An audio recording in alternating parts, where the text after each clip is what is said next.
llevar el animal, me interesa tener esos problemas. Aquí podemos comparar o ver dietas que tienen suplementaciones con dos tipos de alimentos concentrados que tienen 1.2% de nivel de suplementación o 2.4%. Y fíjense cómo la grasa subcutánea aumenta a medida que el nivel de suplementación es mayor. ¿Ok? ¿Qué pasa si tengo un balance energético negativo? La cantidad que estoy ingiriendo es menor Es menor que la que requiero. Entonces voy a agotar mi reserva de grasa y voy a disminuir la composición de esa grasa. Y puedo afectar un tejido si es en crecimiento, dependiendo del momento en el crecimiento que esté.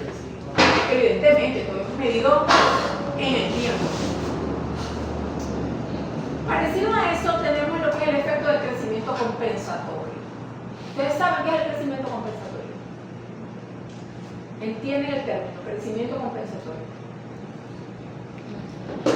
Ok, el crecimiento compensatorio, como su nombre lo indica, es esa capacidad que tienen los animales y los seres vivos, todos, de crecer rápidamente después de un estado de restricción o de un momento de restricción. ¿Ok? Acelera la velocidad de crecimiento, que es lo que a muchas personas les pasa con las dietas, que se restringen de comida y cuando vuelven a comer aumentan el doble en poco tiempo. Eso es el crecimiento compensatorio. Yo puedo manipular ese crecimiento compensatorio a mi favor, porque yo sé la época en la que yo tengo restricción alimenticia, que tengo sequía, que tengo fallo en el pasto. Seleccionar los animales que puedo llevar a ese crecimiento compensatorio, generalmente machos, mayores de un año, ¿okay? O mayores de 8 meses por lo menos. Nunca pudiera llevar a una hembra porque si no va a salir en celo. Y garantizarle unas condiciones mínimas para poder mantener esos tejidos, ¿okay? Y que luego de finalizado el proceso de falla de alimento, él crezca y se desarrolle de forma igual al que no pasó hambre. O sea, que no haya un daño en ninguno de los tejidos. Sino que, ok, te digo de un año porque no puedo poner a alguien, a un becerro, a pasar por eso, porque yo sé que se me va a quedar chiquito. Pero ya un mautico que tenga un año, macho, aguanta. Porque ¿qué es lo que va a estar creciendo? El tejido muscular. ¿Ok? Entonces yo agarro, meto a los machos, y las hembras que dan leche le doy comida, a las hembras que van para reproducción le doy más comida, le suplemento, y a esto lo someto a una restricción alimenticia. Al mínimo para que se mantengan vivos y crezcan, porque tienen que crecer a una tasa lenta de 100 gramos por día. Que en 30 días lo que van a crecer son, no viven nada, chiquito. O sea, él va a ganar en 3-4 meses quizás 10-12 kilos. Ya. Pero no puede perder peso. Porque tú siempre tienes que tener el tejido que está creciendo como estimulado. Él está creciendo. No se te va a atrofiar el miocito. ¿Okay? Entonces, cuando yo le dé comida, todavía en el momento, por eso le resalto la edad.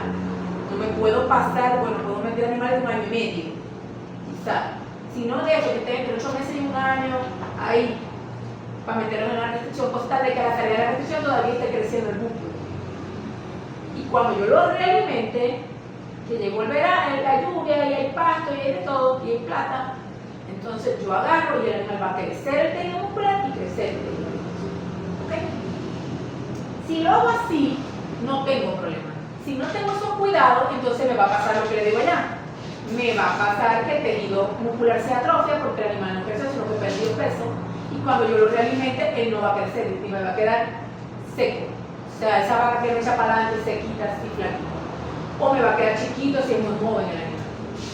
¿Ok? Los peludos feos. Este es el efecto de un buen manejo de crecimiento compensatorio. Esta es la curva de crecimiento normal.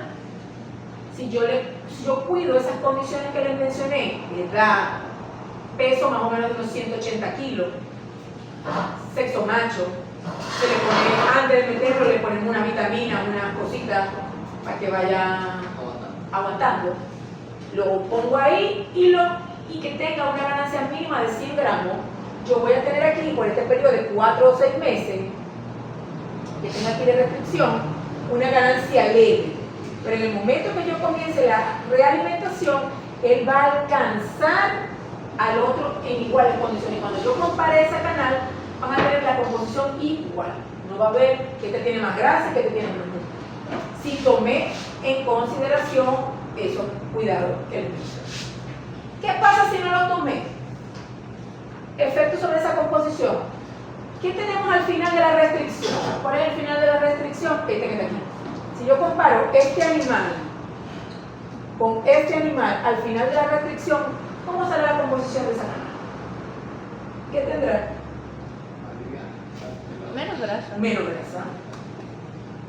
Músculo Va a tener normal. menos grasa que esta canal.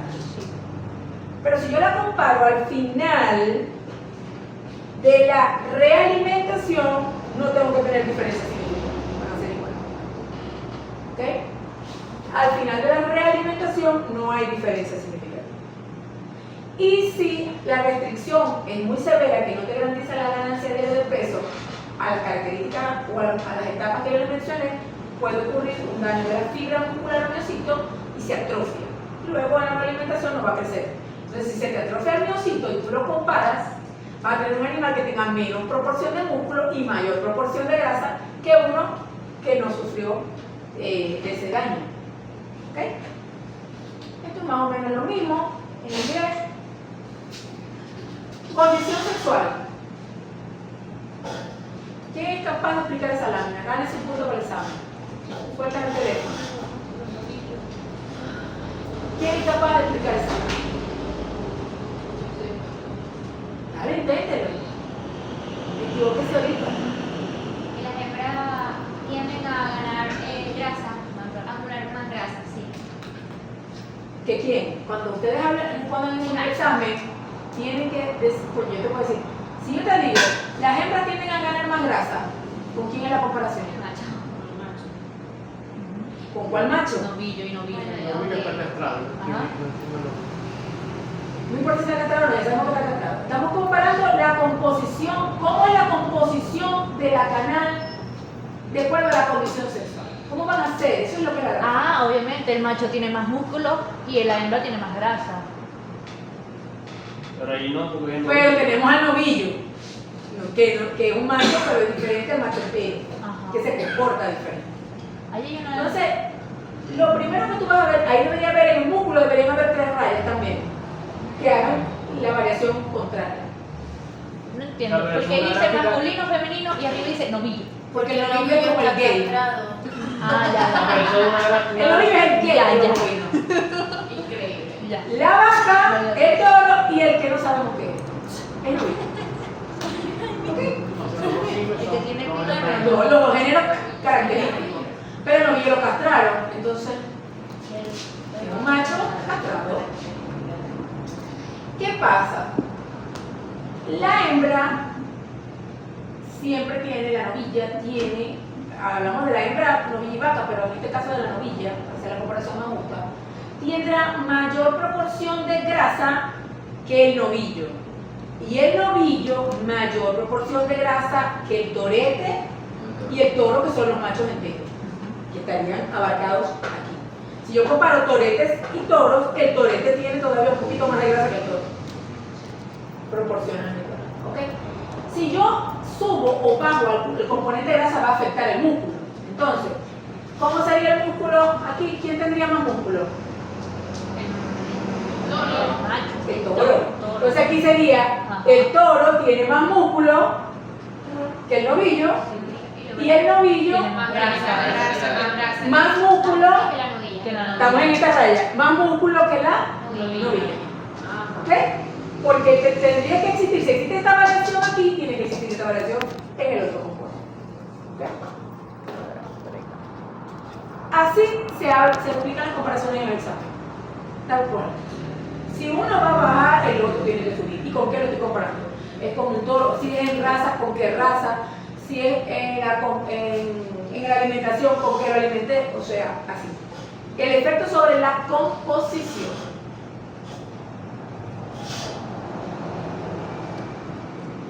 Esto que está aquí es lo mismo, pero en una tabla. ¿Qué ven ahí? Número. A ver, quiero ver. ¿Qué vemos? Tenemos una comparación entre quiénes. Puro toro novillo. Toros y novillos. Toros y Ah, novillos. ya. Toro novillo. Músculo, grasa y hueso. ¿Qué está pasando con eso? Compárenmelo. ¿Quién tiene más grasa? ¿Quién tiene más? El novillo Hagan el ejercicio como si lo tuvieran que explicar en el examen. El toro tiene más. El novillo tiene más músculo grasa. del novillo. Ajá. El novillo tiene más grasa que el toro. Y El toro tiene el toro tiene más hueso. Raspado. Más hueso no, Vale. más denso. Más densidad. Tampoco. Ahí no te habla nada de densidad. Ahí te habla de porcentaje. Proporción. Ajá. Ok. Y aquí, si las dos letras son iguales. No hay diferencia significativa. Como si eso no entendí de las otras láminas, como si las letras, la otra no tenía letras. Si una vez porque tiene, o sea, si Aquí vemos, no, tendríamos que leer aquí, dice corte de las costillas novena décimo. La A, corte de las costillas novena décimo y onceava. B, de gravedad específica. C, tracto etéreo de ceniza, que es lo que me tiene que explicar, lo que me está explicando aquí, esto, lo que me quiere decir la letra. Aquí no me está hablando de diferencia significativa. ¿Ok? Aquí hay una diferencia entre 72% de rendimiento en toro contra 61% en novillo. ¿Y por qué el novillo tiene 61%? Porque tiene 23% de grasa. Va a rendir menos en corte. Bueno, aquí en el corte, evidentemente va a rendir menos en corte magro, pero como estamos hablando de composición, no hablemos de corte magro, sino de que va a tener mayores proporciones de músculo y menores proporciones de grasa que el toro. ¿Ok? Ahora vamos a hablar sobre los implantes. Por allá. Preguntaba alguien que qué hacían las hormonas en el tejido muscular. ¿Cómo trabajan las hormonas en el tejido muscular? Hacen que haya mayor irrigación. Esa es una. No mejora la absorción de nitrógeno y agua. Y abajo. De forma directa por el tejido, los órganos. Pero al final hay una vía, obviamente son unos procesos biológicos y bioquímicos. Pero al final se traduce, para simplificarlo, en que aumenta la captación de aminoácidos, aumenta la deposición de proteínas, la biosíntesis que estimula el músculo a producir proteína y reduce a la vez la deposición de grasa a nivel muscular o activa la catabólisis de la grasa. ¿Okay? Entonces sintetiza proteína y degrada grasa. Así actúan los implantes. Por las dos vías. Lo único es que el implante androgénico lo hace por la vía directa y es más eficiente. Pero el otro va a hacer lo mismo, pero lo va a hacer mucho más lentamente, quizás proporcionalmente, a lo mejor no se vea tanto el efecto. ¿Okay? Los toros, ¿qué pasa cuando hemos ensayado con animales con diferentes tipos de implantes? ¿No? Si nosotros implantamos toros, los toros tienen sus hormonas propias, sus andrógenos propios. ¿Con qué los vamos a implantar? ¿Con trembolona? ¿No? ¿Con combinado? ¿No? No. ¿Qué es lo que no tiene el toro que acabamos de ver? Grasa. Y como el efecto de los estrógenos sí favorece un poco más la deposición de grasa a diferencia de los andrógenos, pues lo puedo mejorar en el caso de un torete, lo puedo implantar con un implante estrogénico y lograr mejores acabados, quizás un poco más de marmoreo, ¿okay? Que si lo implanto con andrógenos. Los novillos tratados, las canales novillas tratadas presentaron canales más magras, ¿okay? Para ponerse lo que les dije al principio. O sea, sí, presentan canales más magras, el rendimiento va a ser mayor, pero acuérdense que la calidad de la carne está asociada directamente a la proporción de grasa. Al marmoleo. Y a la proporción de grasa de cobertura también, que tenga grasa de cobertura y grasa de marmoreo, no solamente de marmoreo, de cobertura. Y ya más adelante vamos a ver por qué. Entonces, si yo lo implanto con esto, quizás puedo mejorar el rendimiento, tengo más proporción de esto, porque desarrollo más músculo, pero a la hora de la palatabilidad, a lo mejor la carne es más dura de un animal implantado. ¿Ok? Entonces, bueno, tienen ese juego de estimular el crecimiento, pero pueden afectar de forma quizá negativa la palatabilidad. Hay trabajos que citan que no es perceptible. Sería una interesante forma de hacer un trabajo tipo exposición y que investiguen sobre implantes y les guste el tema. ¿Ok? La grasa. ¿Qué podemos decir de la grasa? Aquí interfiere mucho por el estrés calórico y la adaptación aquí. Evidentemente, tenemos que hablar de efectadores índicos y tenemos que hablar, en el caso de carne, de lo que son las razas, son taurinas especializadas en carne. El Chordon, el Hereford, el Angus. Estas razas especializadas en carne son especializadas en carne por casualidad. Son altamente eficientes en producir carne. Cuando digo altamente eficiente es que lo hacen muy rápido. Ellos llegan a la madurez muy rápido. Porque una de las cosas que te hace que la carne se dé buena calidad es que el animal sea joven. Entonces, si yo llego más rápido a la madurez y la ganancia de peso, a lo mejor yo al año y medio ya puedo sacrificar ese animal, no tengo que esperar a los 3 años que tengo que esperar aquí para que lo saque. Esa es otra raza, pero tiene otra característica. Hablamos primero de los altamente especializados, que son los de madurez temprana, que es lo que ven aquí. Profe, el que tiene atrofia, Ese es el Belgian Blue. es igual de marmoreado. No, No, es magro. él es un poco más magro. Ah, ok. Él pertenece a las razas de madurez tardía. Los animales ya no es importante, son animales como más de talla más pequeña, un poco más pequeños, compactos, con una tasa metabólica elevada y una madurez temprana. Crecen de forma muy acelerada, son muy eficientes en ganancias de peso. Están los de madurez intermedia, que sería la raya amarilla, que estarían todos los mestizos, estos mosaicos que tenemos nosotros, Periganero, el Carora, los Brahma, todas esas razas cebuinas. Y están los de madurez tardío, que serían las razas continentales. Ahí estaría la chanina, la romañona, el Belgian Blue, las razas de carne europeas, que son animales Gigante. de alzada grande. Entonces, para poder llegar a la madurez de ese animal, tarda más tiempo. Entonces, ¿qué pasa? A la misma edad, si yo coloco esos animales a la misma edad todos, el Angus tiene mucho más grasa y la chanina no tiene. ¿Ok? Sí. Porque la etapa, acuérdense de eso. Eso que está allí en un animal de madurez tardía es largo. Y en un animal de madurez temprana se acorta. Ocurre todo rápido. ¿Ok? Entonces, eso es un factor que también tengo que tomar en cuenta. Comparemos entonces estas razas. Las razas de madurez temprana llegan más rápido a la pubertad y a la madurez y van a depositar grasa más rápido. ¿Ok? Entonces, fíjense aquí. Si yo, no sé si yo lo tengo marcado. Ah, sí, sí lo tengo marcado. Si yo comparo, fíjense aquí. Estos son animales que los comparé a pesos similares de sacrificio, aunque son de razas diferentes. ¿Okay? Entonces, fíjense el espesor de grasa dorsal. Imagínense la chuleta, el espesor de grasa dorsal del lomo. Y lo mido en los de madurez tardía, intermedia y en los de madurez temprana. Como prácticamente le lleva 3 centímetros a un animal que puede ser de tener una capa así a tener una capa así de grasa de cobertura. Y la grasa también tiene un orden de deposición. Primero la grasa se deposita a nivel de las vísceras, la grasa visceral, la primera grasa que se nos deposita. Luego se deposita a nivel intermuscular, luego va a nivel subcutáneo y luego intramuscular o grasa de marmoreo. O sea, para yo tener grasa de marmoreo tengo que tener unas coberturas importantes ya depositadas de grasa de subcutáneo. ¿Ok? Con lo cual, estos animales van a depositar más grasa intramuscular más fácilmente que estos.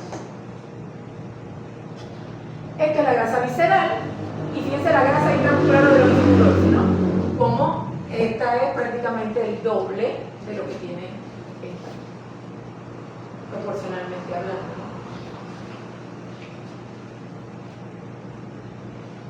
Este es el Brendan Bloom o el Clotequitae, ¿no? Lo que tiene dos músculos, lo que tiene una hipertrofia de algunos grupos musculares. Ok, ahí terminamos con lo que es composición. La otra parte la continuamos en la clase que viene, que ya es ver